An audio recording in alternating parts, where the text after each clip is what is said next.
O programa Conversa Afinada é mais uma produção da Gospel Vídeos.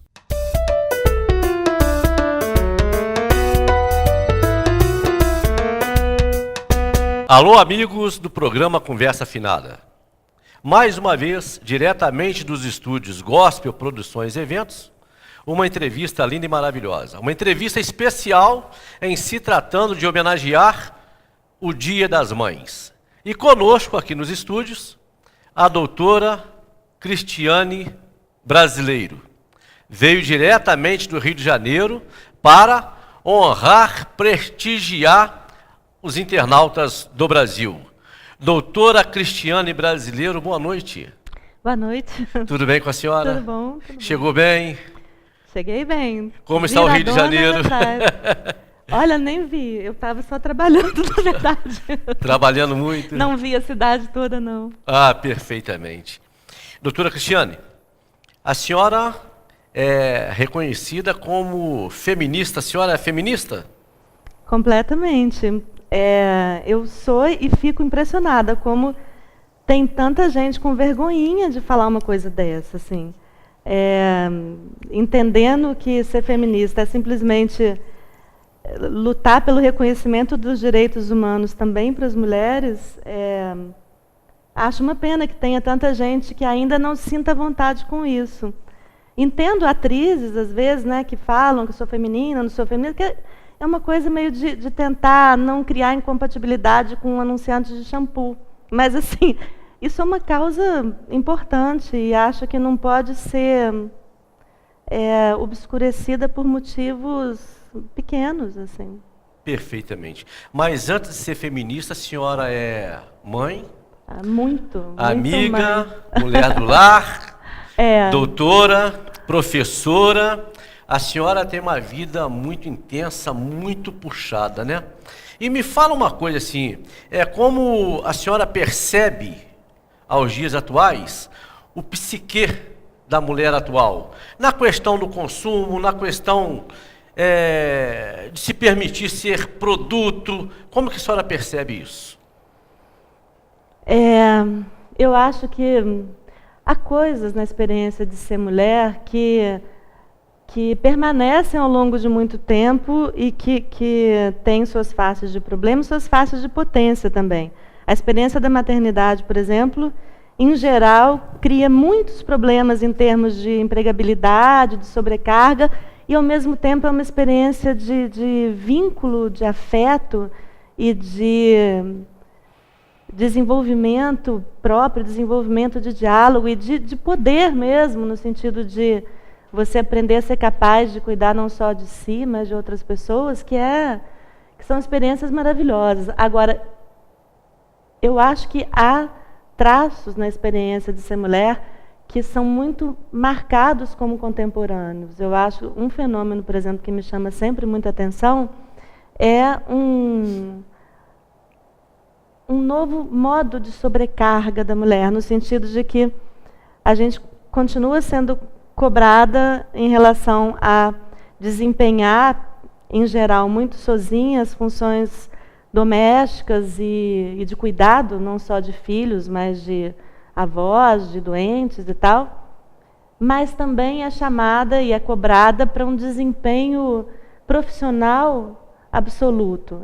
É meio um jogo duro e uma cilada, você ter que trabalhar na carga total, como se não tivesse uma vida doméstica, e na vida doméstica ter que dar conta de tudo aquilo, como se não precisasse ou não quisesse trabalhar e ocupar espaços profissionais. Isso eu acho que é uma tensão relativamente nova, que há 2 gerações atrás não eram tão sentidas e está muito presente na vida da maioria das mulheres hoje em dia. Perfeito. Doutora, a senhora é de Juiz de Fora, a senhora foi formada em Juiz de Fora, na Universidade Federal de Juiz de Fora, sim. Não é isso? E há muito tempo no Rio de Janeiro. E a senhora doutora em letras? Em letras, O meu doutorado foi mais para teoria da literatura. A vida da senhora não é uma vida fácil, não, porque a senhora, sendo mãe, sendo doutora, e a senhora hoje é uma pessoa responsável por preparar materiais. Eu produzo há muitos anos, uma das minhas principais funções é criar projetos de educação à distância e produzir material didático. Assim, devo ter produzido, sei lá, umas 5.000 páginas nos últimos 3, 4 anos. Assim, então, eu faço muito isso. E como a senhora consegue, onde vem tanta energia? Porque a gente percebe que a mulher tem energia mesmo, muito mais. A mulher trabalha mais que nós homens. A mulher se dedica mais à vida dos filhos. A mulher tem todo um aparato de afazeres que nos superam em energia. Mas como a senhora consegue fazer tudo isso? Esta viagem, estar em Juiz de Fora, estar no Rio de Janeiro, cuidar dos filhos, cuidar disso tudo, é muito admirável. Olha, eu acho que... engraçado, até eu escrevi sobre isso uma vez. Tem uma parte dessa experiência que nem é mérito meu, assim, tipo...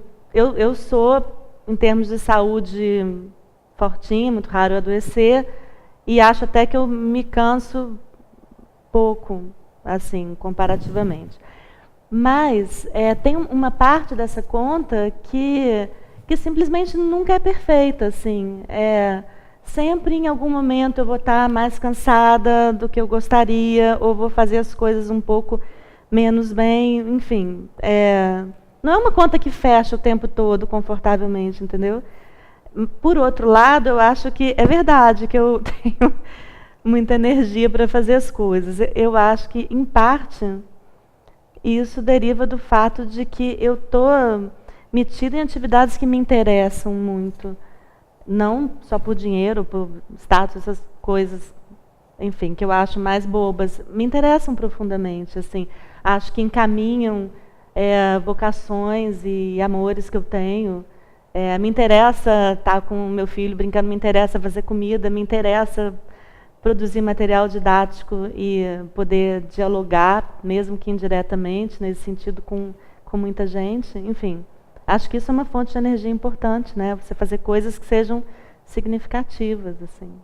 Uma coisa maravilhosa, eu admiro muito. Doutora, dizem que maio é o mês das mulheres, o mês da Maria, no maio está o Dia das Mães, março o Dia Internacional da Mulher, no junho o Dia dos Namorados, onde as mulheres são mais, dizer assim, mais festejadas.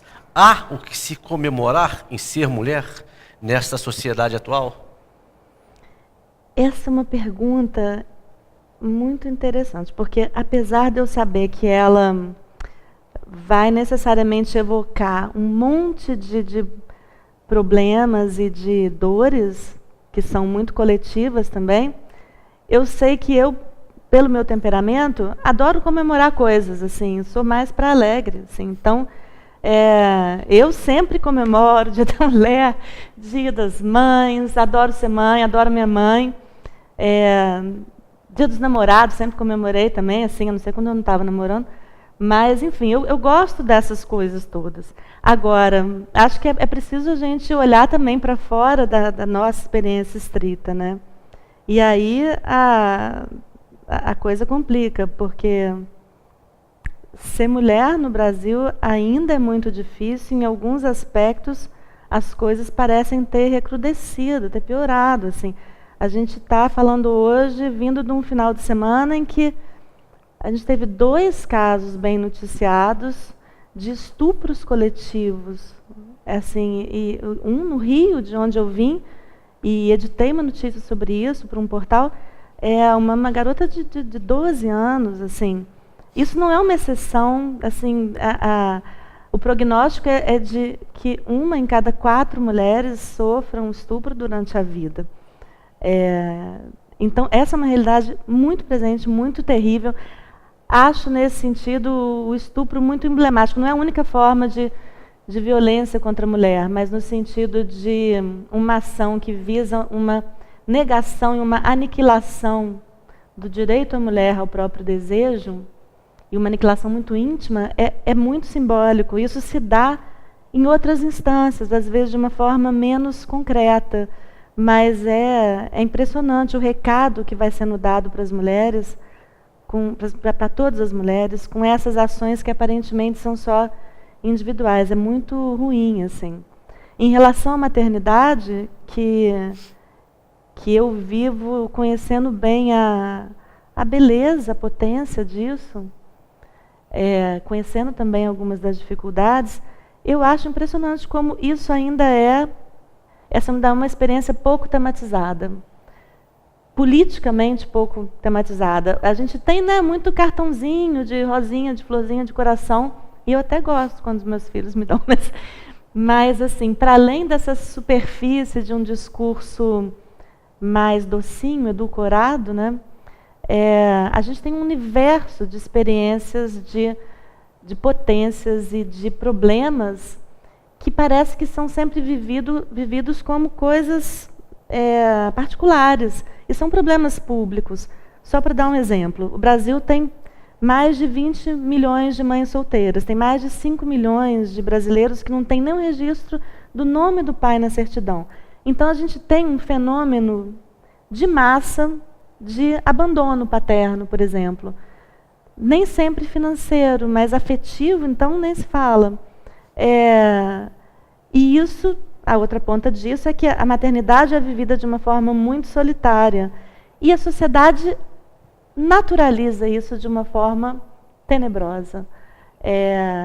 Esse é o tipo de problema que eu acho que é impressionante, que ainda seja vivido como, sei lá, ela escolheu mal, ou tem o dedo podre para homem e tal, quando, na verdade, assim, esse tem sido cada vez mais um padrão de comportamento, que sim sobrecarrega as mulheres e que sim naturaliza a distância dos homens de uma experiência que é humanamente muito formadora. Assim. Mas, doutora, a senhora não percebe aí também que nós temos um Congresso covarde, um governo inoperante no tocante a essa questão da mulher? Porque a força de trabalho hoje ela está muito dividida. Está muito dividida. Muito dividida, né? E quando se cria uma lei Maria da Penha, parece que deu para a mulher um oásis, mas na verdade não é isso. Olha o que a senhora está dizendo aí, mais de 20 milhões de mães solteiras. Sim, assim, quer dizer, mulheres que vivem a experiência da maternidade de uma forma muito solitária. Assim, é interessante que, por exemplo, nos Estados Unidos, a categoria de single mother é uma categoria sociologicamente importante nas análises, assim, porque, por exemplo, é a categoria que está mais arriscada a ser miserável, que tem uma empregabilidade pior, e que corre vários riscos sociais maiores do que outras. Assim. Para dar um exemplo, a distância média de salários de mulheres solteiras para homens solteiros nos Estados Unidos é menor do que a distância média de salários entre mulheres solteiras e mães solteiras. Isso significa que essa variável, ser mãe e estar sozinha nisso, é uma variável com um impacto maior do que quase todas as outras, no sentido de maior do que onde você nasceu, maior do que você é negro ou branca e tal. No Brasil, isso nem aparece como um problema. Então, acho que o universo de experiências ligadas à maternidade no Brasil é subtematizado de uma forma espantosa. Assim. Eu vejo, por exemplo, no discurso político, quando há, mesmo na esquerda, quando há uma convocação à greve, que é um recurso importantíssimo de lutar contra perdas de conquistas sociais e tal. Mas é impressionante como que esse discurso tem dificuldade de dialogar com um universo enorme de pessoas, especialmente mulheres, que trabalham domesticamente e que não afetariam ninguém além delas mesmas se parassem. Então, é impressionante, é um ponto cego no discurso político, inclusive de esquerda. Isso eu acho um problema. Você falou dessa subrepresentação das mulheres em cargos públicos, cargos de representação política. Acho que isso é um dos problemas centrais no Brasil. Assim, o Brasil é um dos países no mundo que tem uma representação mais desproporcional politicamente de mulheres e homens. Então, é toda uma gama de problemas e de potências e experiências de estar no mundo que não chega à esfera pública, no sentido de não chega à esfera em que as coisas são decididas. A gente mal consegue, nas eleições, chegar a 5% de representação de mulheres, assim. E isso sem considerar as mulheres que estão absolutamente a serviço do patriarcado. É assim, a filha do fulano, a mulher do cicrano, que é quase um laranja político, né, dos homens. Então, isso é trágico. A falta de representação e de poder de interferência nessas instâncias decisórias, né? Isso é muito sério. Nós devemos convocar as mulheres a participarem mais da vida política nacional. Isso eu acho, né? Que é uma das Doutora, questões. a senhora fala para a gente a respeito desses 20 milhões de mães solteiras, 5 milhões de crianças sem registros. Mas numa sociedade, né, o discurso até não é raro ouvir isso, numa sociedade onde toda hora ouve-se falar que a mulher atual está muito vulgar, que a mulher atual ela suporta ser chamada do bonde das vadias, de um tapinha não dói. A senhora percebe que isso influencia? Eu acho interessante essa palavra, vulgar. Foi ano passado, se não me engano, teve uma grande exposição em Londres sobre o vulgar. E uma questão conceitual que aparecia muito na exposição era essa percepção de que a palavra vulgar é usada quase que exclusivamente para mulheres.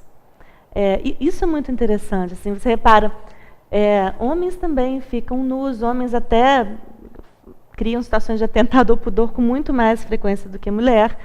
Homens são os principais, quase únicos estupradores, por exemplo. E, no entanto, a palavra usada para recriminar por um excesso de exposição sexual é muito ligada à mulher e não ao homem. Acho que isso devia ser visto como um sintoma de como o jogo é desequilibrado aí. No sentido de que sobre a mulher sempre vai recair um impulso social de controle, de recriminação maior. Essa coisa da acusação de vulgaridade é muito usada para justificar, por exemplo, violência sexual contra a mulher. Assim, meio, ela estava querendo, mas também ela estava de shortinho, mas tá. Isso é um perigo, a gente cair nessa cilada. Por outro lado, repare, eu sou mãe de adolescente, né? E eu percebo muito claramente que há uma pressão também na nossa cultura para que as mulheres assumam um papel de divas pornôs, que é só mais uma pressão externa. Quando eu vejo, às vezes, adolescentes assim, com vestidos que parecem que foram colocados a vácuo, assim, super expostas, e andando em saltos enlouquecedores, assim, não acho que seja só a expressão delas, ou o conforto, ou a liberdade delas. Acho que elas também estão submetidas a expectativas sociais do que é uma mulher desejável, que são massacrantes. São massacrantes. Lindo. A senhora fala, a gente fica satisfeito, né? Essa questão da vulgaridade, por exemplo. Eu nunca pensei por esse lado que a senhora expôs aqui de uma maneira tão brilhante, né? Meus amigos, estamos falando diretamente dos estúdios Gospel Produções e Eventos, e a nossa entrevistada de hoje é a doutora Cristiane Brasileiro, e ela está conosco em homenagem ao Dia das Mães. Doutora, a senhora tem estado na trincheira há anos em defesa dos direitos das mulheres, escrevendo, dando palestras, lecionando. Para a senhora, qual a violência mais doída para as mulheres? O androcentrismo, a discriminação do gênero, a falta de confiança em teu potencial ou estupro? Olha, vou fazer... Eu participo de muitos coletivos feministas, né, e grupos de discussão e tal, e alguns que se reúnem em torno também de problemas específicos. Então, você sabe que uma regra de ouro que eu noto é que a pior violência é a que a gente sente mais na pele. Nesse sentido, é difícil ter uma regra geral, assim.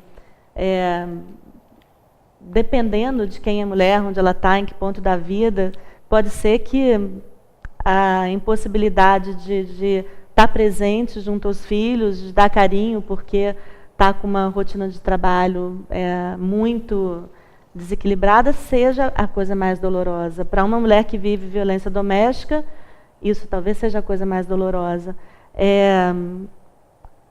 Para mulheres que se sentem, de uma forma geral, sabotadas ou inibidas na sua expressão pública, isso pode ser o pior. Eu acho, no entanto, que o estupro é um crime que tem uma força simbólica muito grande. Ele é uma experiência muito presente na vida de mulheres demais. O Brasil é um dos campeões mundiais em estupro e feminicídio, né? Acho que é o quinto país com o maior número de feminicídio.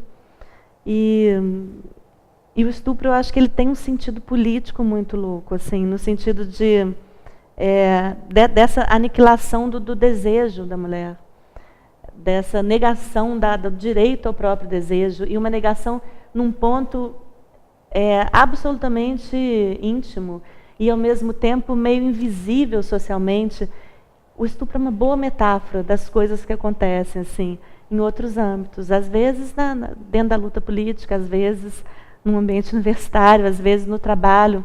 Há muita pressão social para que o direito ao próprio desejo da mulher seja aniquilado, e isso fica muito invisível aos olhos da sociedade. É muito difícil tematizar isso sem ser superexposta e acabar sendo, de novo, revitimizada, né? Condenada pela própria agressão que você sofre. Isso acontece muito com as mulheres. As vítimas de estupro e em outras situações, mas com as vítimas de estupro é impressionante, assim.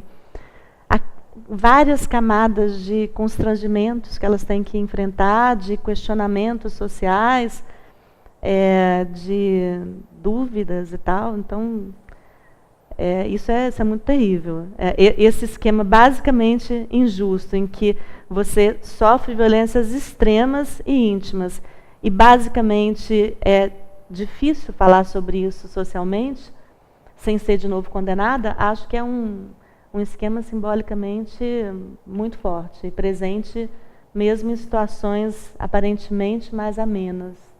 Doutora, nós vivemos num país onde as coisas acontecem de forma diferente em todos os sentidos.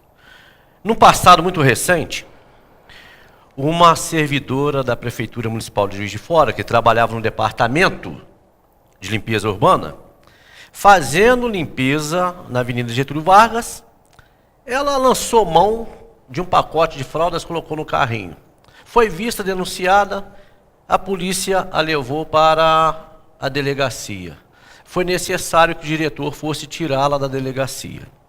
Numa outra situação, uma senhora idosa foi flagrada no supermercado com shampoo e uma lata de alimento sob as vestes. Também foi humilhada pelos seguranças. Os políticos estão roubando, doutora, há séculos. Eles não são humilhados. Quando presos, imediatamente são liberados. E o que roubam não é devolvido ao proprietário, como foi devolvido o pacote de fralda, o shampoo e a lata de alimento. Que sociedade é essa? Olha, eu acho que um bom ponto de partida é a gente notar que a gente vive numa cultura de inversão do que deveria ser o valor, os vetores de proteção social, que é uma inversão violenta. Se você não notou ainda que, para você tentar ser justo ou ter dar um tratamento equânime para as pessoas, que você vai precisar remar contra a maré, você ainda está muito fora do ar. Porque eu vejo, por exemplo, eu até escrevi recentemente sobre um caso que viralizou na internet de uma moça que roubou um pacote de arroz no supermercado. E foi acuada numa parede com 2 seguranças que filmaram a cena deles obrigando ela a falar que ela roubou, que ela merece apanhar, e tipo, eles dando 49 tapas nela, e fazia parte da pressão ela não poder nem levantar o braço para se defender.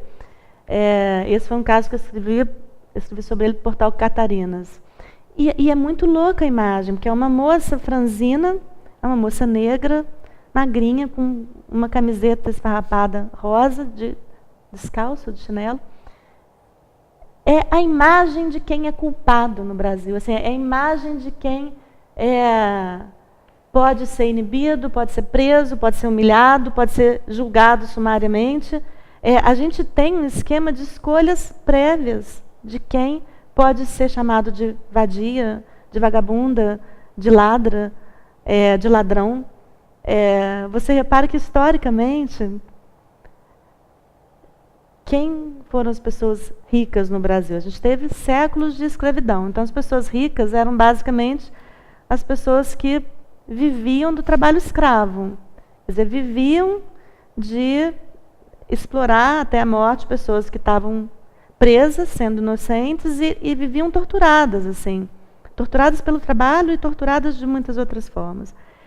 É impressionante que a gente nunca chame essas pessoas nunca tenha chamado de criminosos, de ladrões, de vagabundos. A gente chama de nobres. Barões. Barões. Barões, olha só. Essas são as pessoas que a gente achava, assim, o máximo da civilização, que a gente achava o requinte. E admirava, a gente aprendeu a admirar essas pessoas que viveram do sangue alheio.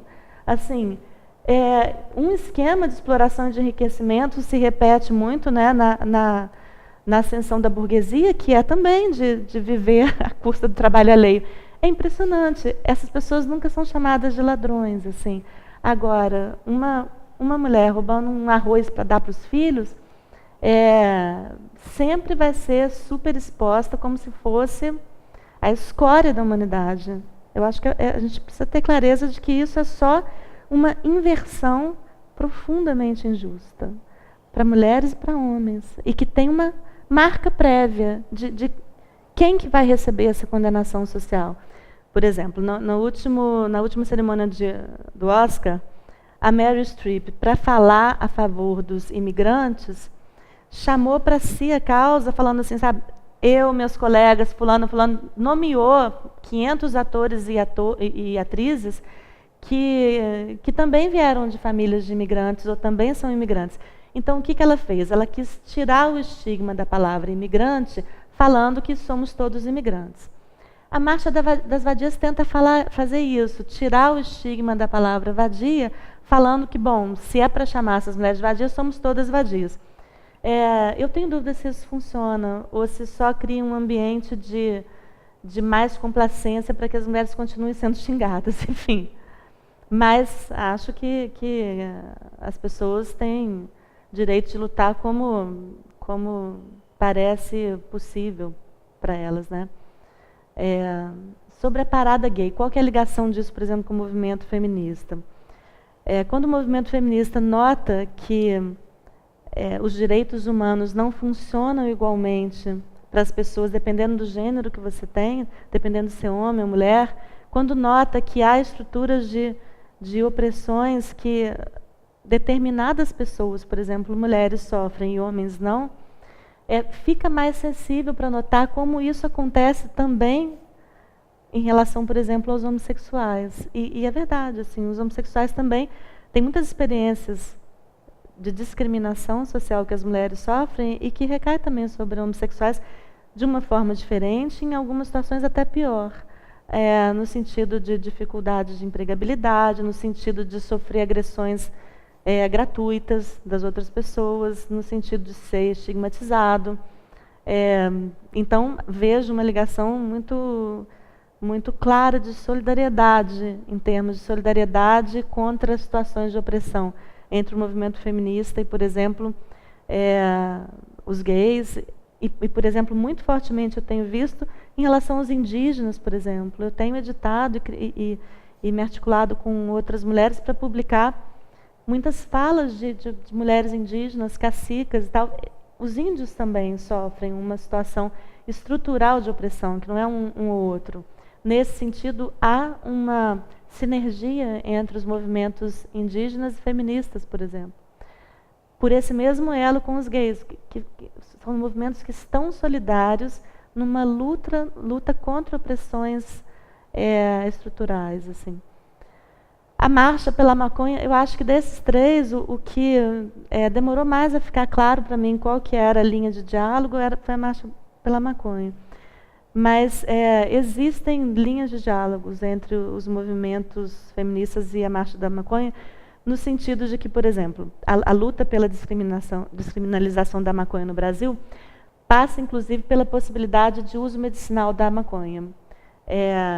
Essa luta para que esse uso seja possível foi no Brasil, como foi nos Estados Unidos também, assumida principalmente por mães de crianças que seriam beneficiadas pelo uso do óleo da maconha. Então, por outro lado, principalmente nos movimentos das mulheres negras, e isso nos Estados Unidos foi muito claro, há uma grande sensibilidade para o fato de que há um encarceramento em massa de jovens negros por uso ou tráfico de drogas.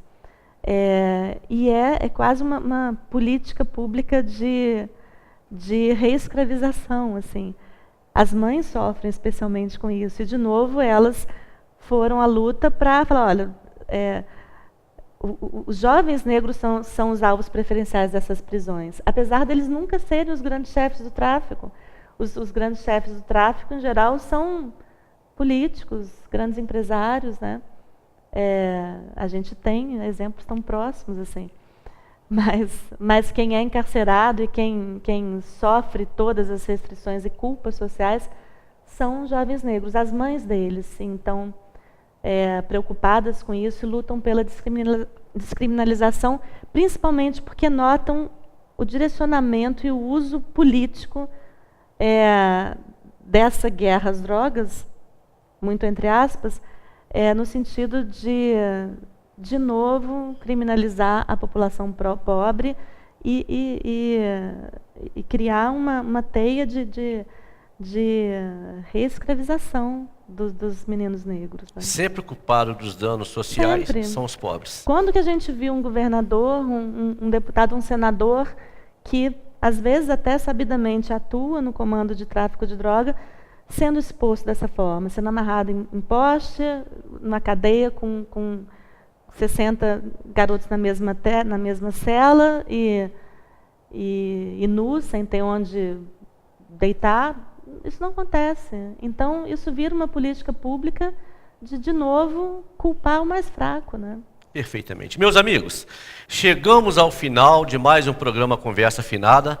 A conversa com a doutora Cristiane aqui, valeria a pena ficar aqui 48 horas direto, porque ela tem bagagem para isso, tem argumento, uma pessoa extraordinária, estudiosa do assunto, e ela voltará em breve aqui. Não volta, doutora? Vou, me convida, a gente combina a agenda. Fica à vontade para a senhora fazer as suas considerações finais aí e mandar uma mensagem para as mães. Fica à vontade. Cara, mandar uma mensagem para as mães é engraçado, porque eu sinto isso sempre como uma coisa muito pessoal também. Eu acho a maternidade uma das glórias do mundo. Eu acho, inclusive para o movimento feminista, há muito que se aprender com a experiência das mães, no sentido de luta contra os valores que têm regido o mundo, de fazer sucesso, de só juntar dinheiro, de se sobrepor aos outros. A experiência da maternidade é uma experiência de criação de vínculos profundos. Eu convidaria as mulheres que querem se aproximar do feminismo a pensar que um dos vetores mais desejáveis da entrada das mulheres, da participação das mulheres na vida pública, é carregar um pouco dessa experiência de criação de vínculos profundos e de afirmação de valores diferentes do que o capitalismo impõe para a gente. É isso. Meus amigos, os nossos agradecimentos. Boa noite. Boa noite. O programa Conversa Afinada é mais uma produção da Gospel Vídeos.